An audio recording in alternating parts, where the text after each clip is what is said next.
ঢাকা থেকে আলামিন, বয়স ৩০। উনি জানতে চেয়েছেন, উনি একজন বডি বিল্ডার। যেহেতু উনি প্রফেশনালি বডি বিল্ডার, তাই তাকে টেস্টোস্টেরন ইনজেকশন দীর্ঘদিন যাবৎ নিতে হচ্ছে বডি বাড়ানোর জন্য।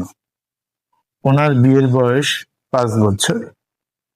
ওনার অলিগোস্পার্মিয়া মেডিকেলের রিপোর্ট অনুসারে, অর্থাৎ শুক্রাণু একেবারেই কম, যার ফলে ওনার স্ত্রী সন্তান সম্ভবা বা সন্তান ধারণে ব্যর্থ। তো এর করণীয় কি উনি জানতে চেয়েছেন। দেখুন, পিল বা ইনজেকশন আকারে যখন সরাসরি টেস্টোস্টেরন দেওয়া হয়, তখন আপনার বডি হরমোনের অভাব ফিল করে না। ব্রেন আপনার অন্ডকোষকে সিগন্যাল পাঠায় যে আর হরমোন তৈরি করার প্রয়োজন নেই। এতে করে অন্ডকোষ তার কার্যকারিতা হারিয়ে ফেলে এবং সংকুচিত হয়ে যায়। পরিস্থিতিতে কি ঘটে? শুক্রাণু তৈরি করা বন্ধ করে দেয়।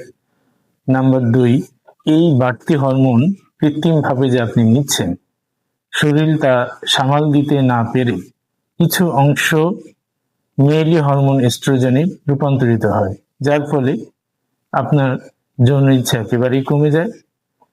পেনিস শ্রিঙ্কেজ হয়ে ইরেকশন হারায়, স্তন ফুলে যেতে পারে, স্পার্ম কাউন্ট একেবারেই কমে যায়। এবারে আসুন সমাধানের পথ কি। এখনই কৃত্রিম হরমোন দেওয়া আপনি বন্ধ করে দিন।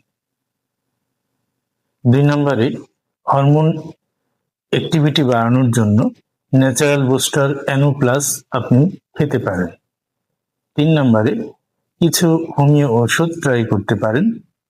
Number 1 ashwagandha, number 2 selenium, number 3 damiana, number 4 Agnus castus, number 5 lycopodium, number 6 টেস্টিস সিক্কাটা।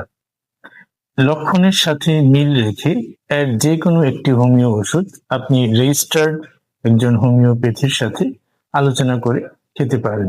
ধন্যবাদ।